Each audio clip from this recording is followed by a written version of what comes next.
quiero invitarles a abrir su Biblia y vamos a estudiar. Hace unos días atrás estaba compartiendo de manera introductoria acerca de la historia, la vida de los reyes de Judá y de Israel.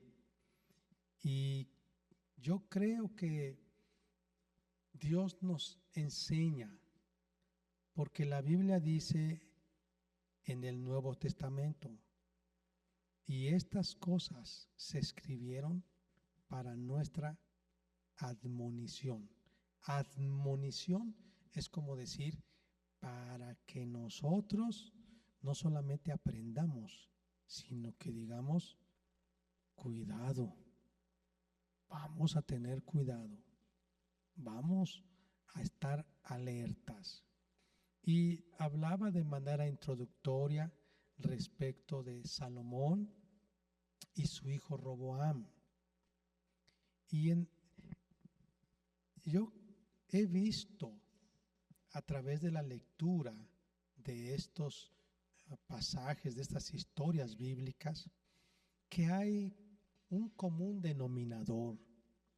Los reyes comienzan bien y a medida que van prosperando, que comienzan a tener fama, gloria, poder, riqueza, comienzan a decaer y terminan mal. Pero algo que también he llegado a ver, como en el caso de Manasés. Manasés fue un rey malvado porque mató al profeta Isaías.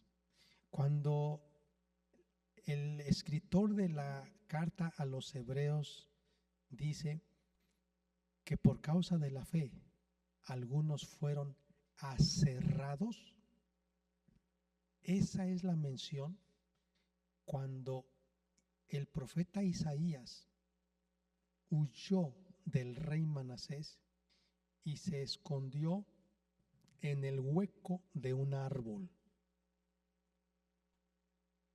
Entonces los soldados del rey fueron con una, ¿cómo llamarle? Una sierra, ¿o qué es? Grande. Y entre los dos cortaron el árbol y partieron a este profeta. ¿Y por qué estaba enojado Manasés? Porque Isaías le decía que estaba mal lo que hacía. Entonces, pero este Manasés en la Biblia dice que se humilló. Después de ser tan malvado e idólatra, se humilló. Y dice la Biblia que Dios se arrepintió de hacer lo que le había dicho. Y le dice, por cuanto tú te humillaste, no vendrá juicio a ti, pero para tu descendencia sí. Entonces, ¿cómo es que los reyes, cuando son jóvenes, cuando necesitan ayuda, claman a Dios, buscan a Dios, Dios comienza a respaldarles, a prosperarles, a guiarles? Pero cuando ellos ya comienzan a ser grandes, se sienten ya sabios, inteligentes, con experiencia, con poder, dejan a Dios y cometen actos reprobables delante de Dios y de la gente. Pero si uno de ellos se humilla, la Biblia dice que Dios se compadece y los perdona. Pero no fue de todos igual, hasta que la historia termina que ellos fueron llevados cautivos. Fueron llevados cautivos. Entonces, quiero decir, la historia de los reyes, de las crónicas, son primero de Reyes, segundo de Reyes, primero de Crónicas, segundo de Crónicas. Y la historia de los reyes, algunos, bueno, y también la historia de primero de Samuel, segundo de Samuel, son los libros históricos. Incluye, a ver si se acuerda, primero de Samuel, segundo de Samuel, primero de Reyes, segundo de Reyes, primero de Crónicas, segundo de Crónicas, Esdras, Nehemías, Esther. Esos son los libros históricos. Y todavía algunos como de los profetas, Isaías, Jeremías, se engarzan sus relatos con los libros históricos.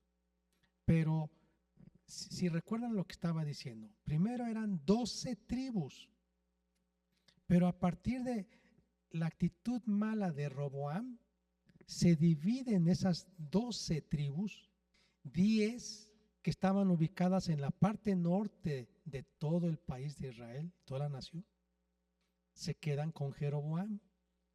Y las 2 tribus del sur, que a saber Judá y Benjamín, se quedan con la descendencia de David, con Roboam y su descendencia. Y las 10 tribus del norte, por su idolatría, por su rebeldía, por no obedecer a Dios, sufren el castigo de Dios y son llevadas a la dispersión. Eso ocurre en el año 722 antes de Cristo, por medio del imperio asirio. Y después de que pasan todavía unos años más, en el año 586, las 2 tribus del sur son llevadas a la cautividad a Babilonia. De ahí regresan 534, 35 antes de Cristo, las 2 tribus regresan a Jerusalén, pero las 10 tribus no regresan. Y por eso se le conoce como las 10 tribus perdidas de Israel hasta hoy. Y aparte de eso, la Biblia nos dice que Jesús profetizó de cómo iba a sufrir Jerusalén cuando iba a ser atacada. En el año 70 de nuestra era, los romanos sitiaron Jerusalén, la quemaron, destruyeron su palacio de Herodes, ¿verdad? Destruyeron el templo que fue reconstruido, el templo de Salomón que fue reconstruido por Herodes.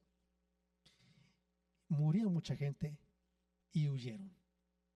Eso se conoce como la diáspora judía. Y es un milagro que están regresando hoy en día a Israel. Es un milagro, porque Dios prometió que no importa dónde estuvieran, los tomaría con alas de águila. Un pájaro. Pues hoy en día son los aviones y cada vez están llegando más y más y más a Israel. ¿Usted piensa que por causa de la guerra no están llegando a Israel? No, están llegando.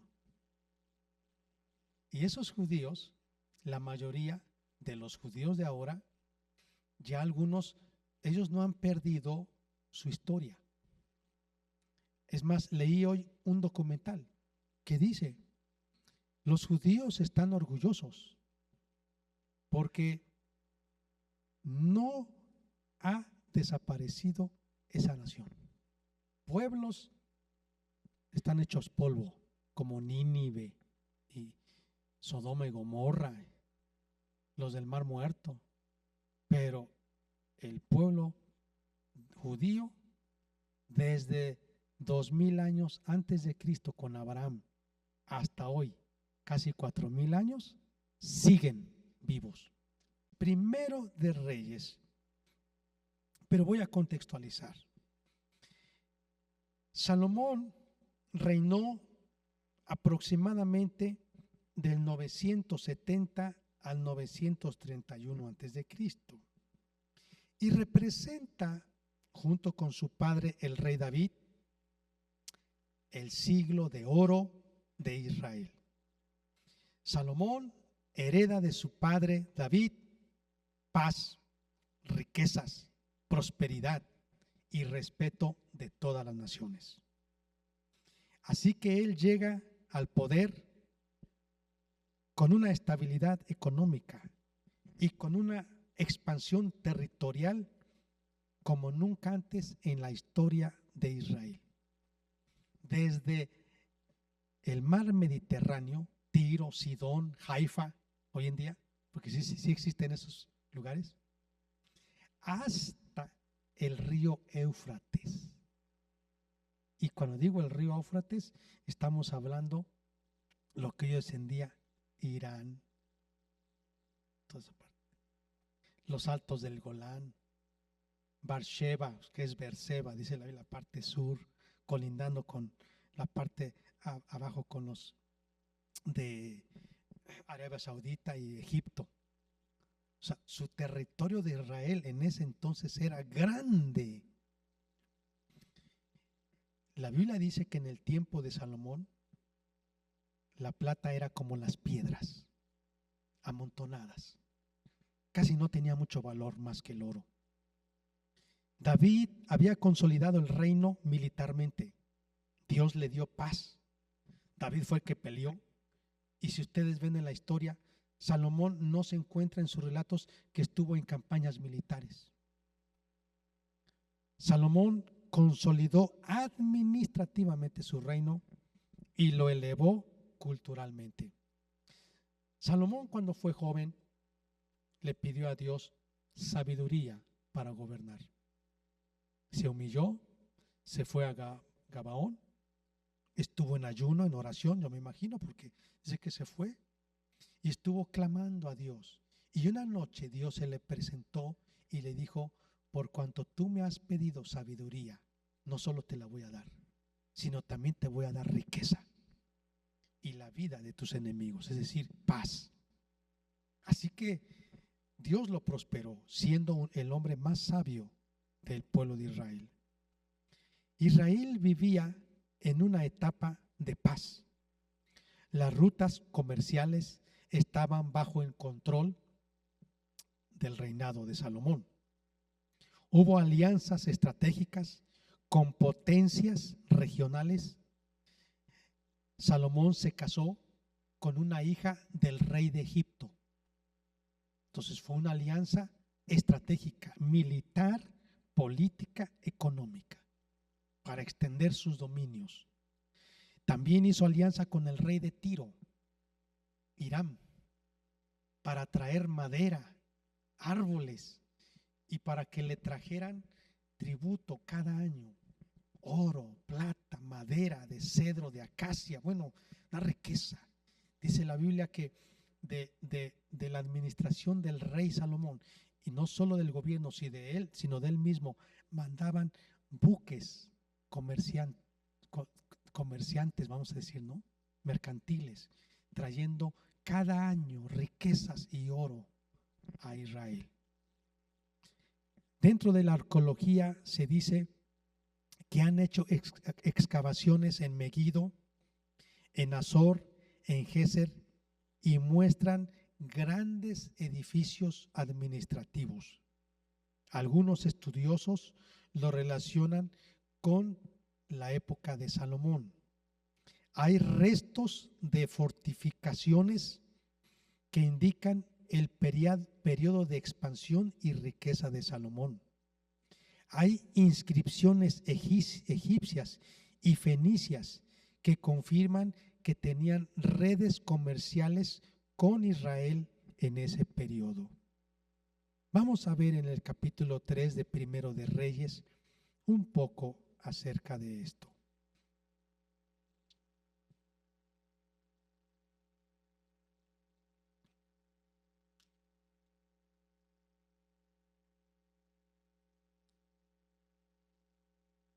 Salomón hizo parentesco con Faraón, rey de Egipto, pues tomó la hija de Faraón y la trajo a la ciudad de David, entre tanto que acababa de edificar su casa y la casa de Jehová y los muros de Jerusalén alrededor.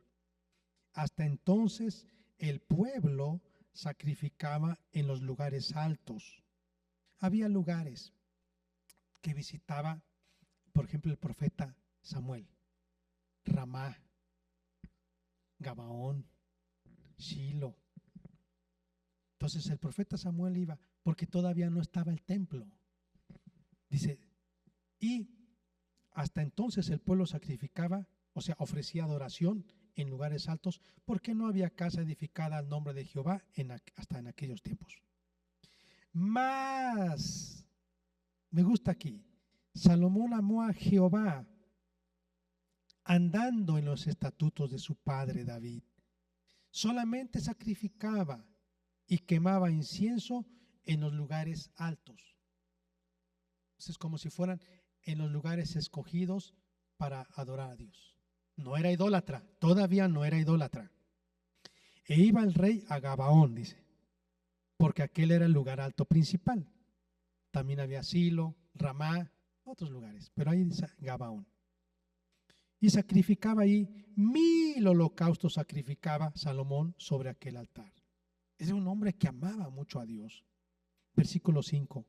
Y se le apareció Jehová a Salomón en Gabaón una noche en sueños y le dijo Dios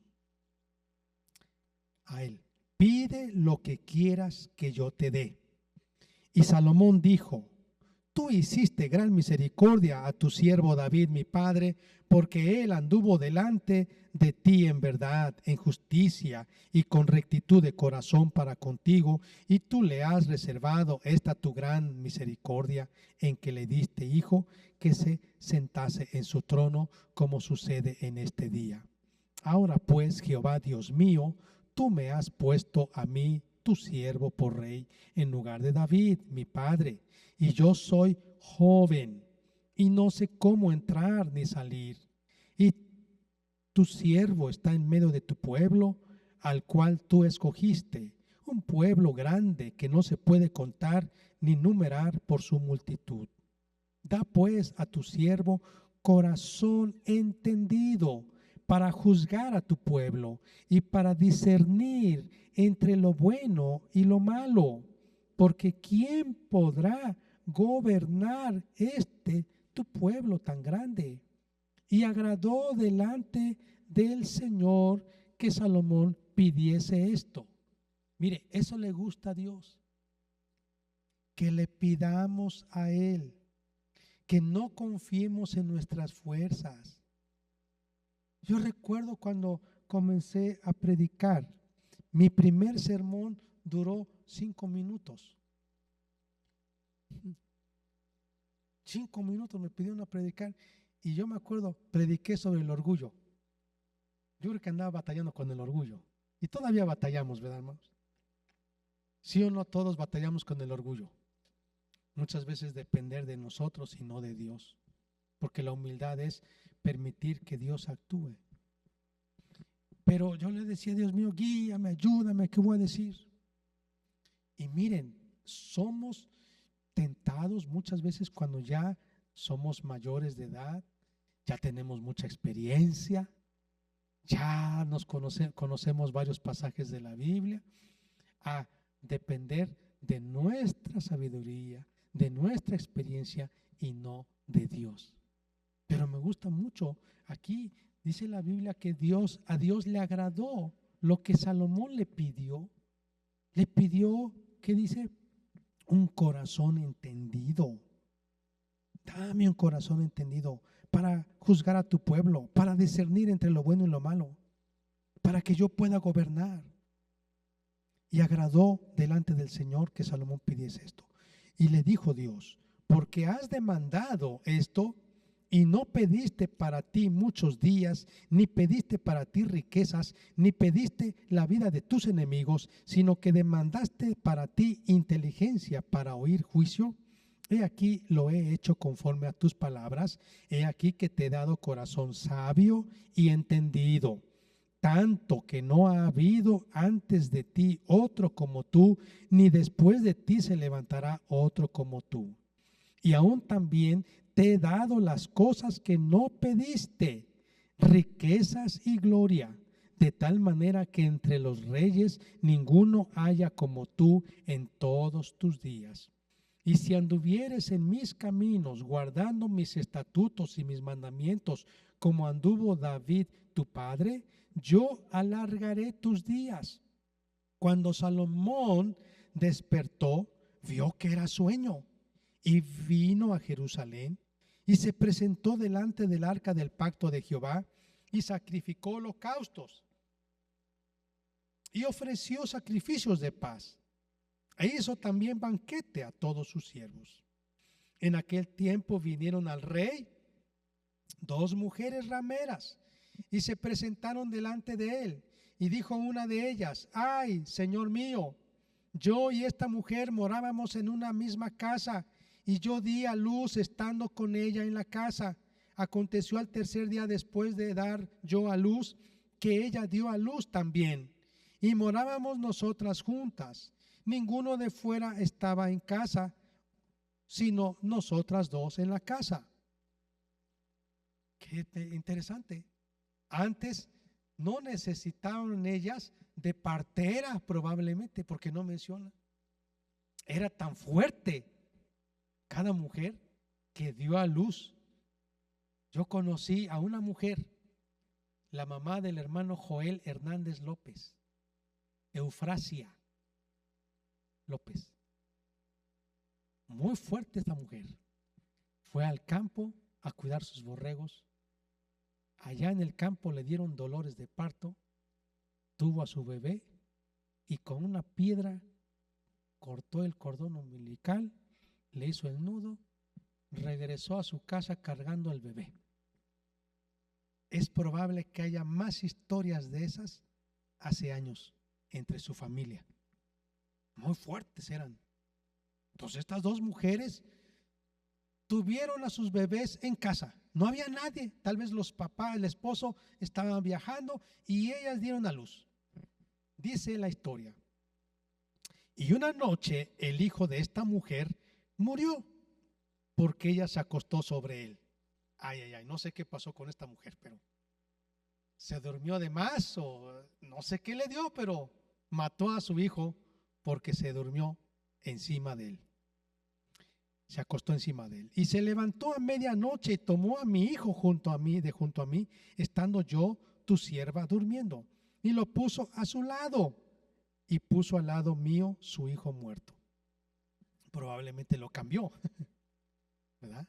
Para que pareciera como su hijo, y el otro lo puso ya muerto a un lado de la otra. Y cuando yo me levanté de madrugada, recuerde que no había focos como ahora. Probablemente era un candil o no había luz, nada más la luz de la luna.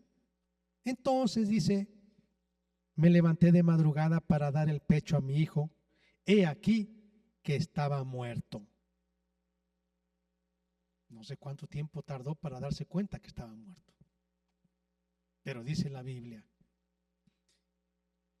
y he aquí que estaba muerto, pero lo observé por la mañana y vi que no era mi hijo, el que yo había dado a luz. Entonces la otra mujer dijo, que estaba delante del rey Salomón: no, mi hijo es el que vive y tu hijo es el muerto. Y la otra volvió a decir: no, tu hijo es el muerto y mi hijo es el que vive. Así hablaban delante del rey. El rey entonces dijo: esta dice: mi hijo es el que vive y tu hijo es el que está muerto. Y la otra dice: no, mas el tuyo es el muerto y mi hijo es el que vive. Dijo el rey: traedme una espada. Y trajeron al rey una espada. Enseguida el rey dijo: partid por medio al niño vivo y da la mitad a la una y la otra mitad a la otra. Entonces la mujer de quien era el hijo vivo habló al rey, porque sus entrañas se le conmovieron por su hijo.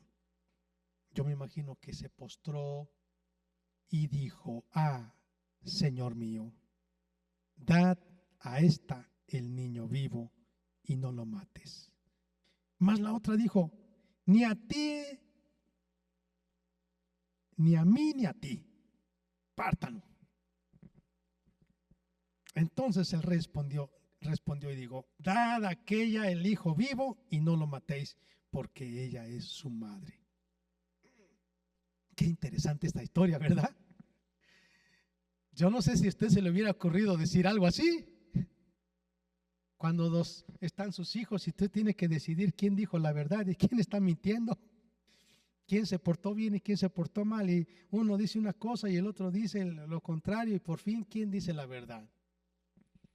Pero dice la historia, termina el versículo 28, y todo Israel oyó aquel juicio que había dado el rey, y temieron al rey porque vieron que había en él sabiduría de Dios para juzgar. Me gusta así. ¿Cómo empieza su vida del rey Salomón? Un comienzo humilde. Salomón reconoce su incapacidad, pide sabiduría, no riqueza. Hay un principio, amados. El liderazgo espiritual de papá, de un maestro, de un director, de un supervisor, de un jefe de oficina. Tal vez usted es integrante del comisariado de bienes comunales, tal vez de una autoridad, de una agencia de policía o agencia municipal, o es integrante del cabildo, o usted está al frente de un liderazgo en la iglesia, de un ministerio. Hay un principio. El liderazgo espiritual comienza con dependencia en Dios.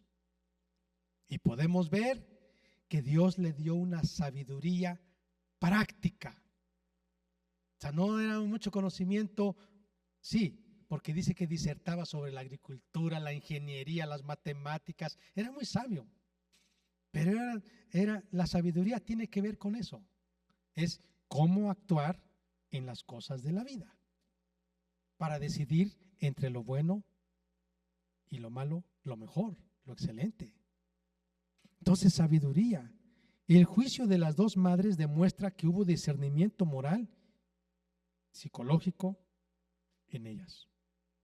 En el capítulo 4 hasta el capítulo 10 nos habla de cómo Dios lo prosperó. Riqueza, fama internacional, la visita de la reina de Sabá de Etiopía. Y comienza ahí. Si usted va a leer, va a encontrar que se llevó 7 años para construir su palacio y 14 años para terminar el templo. Hay un desequilibrio, ¿no?